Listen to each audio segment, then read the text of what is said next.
Well, if he wasn't on the middleweight mat before, he certainly is now. Brian Vera here after his scintillating victory over Sergey Zinzurek. Brian, you came out flying in the first round. Did you think that you were able to hurt him right off the bat?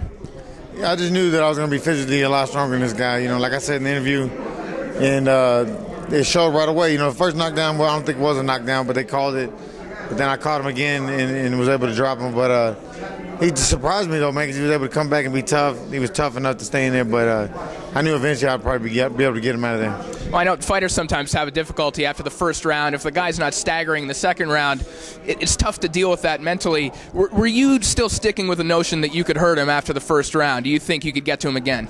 I did, man, because I went down to Houston, got in great shape, and I was in shape to go 12 rounds hard. And, I tend to pick it up towards the end anyway, so I felt like, that's when it was time. I thought I was going to get him out early, but, I picked it up, and then I was able to catch him.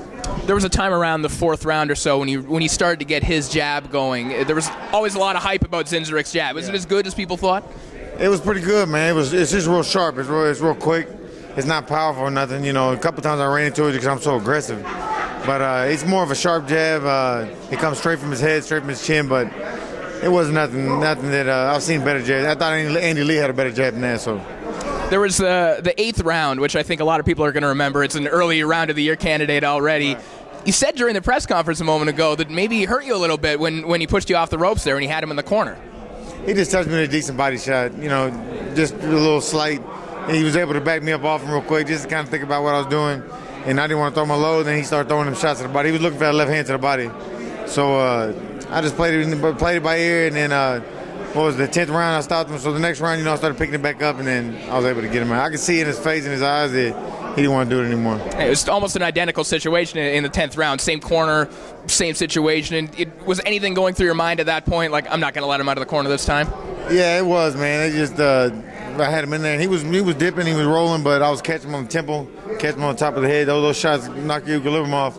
And then finally I was able to hit him with that right hand to the temple, and that was it, man. That set him down. Once he sat down the way he did, I could tell it was over. Now, leading up to this fight, we were talking about Gennady Golovkin maybe being an option for you. Your manager was talking about that. Does that seem to be the path for you now that you've beaten Zinzurek? I think so. I think like Ronnie and my manager Dave said, he's used to bullying people and taking over the fight, but he hadn't been in there with a guy as strong as me that would get in there and fight him. You know what I'm saying? I'm not scared of anybody, so it would definitely be a fun fight for the fans, and I think everybody would like to see it. Absolutely. We'd be looking forward to that one. Brian Vera, thank you very much.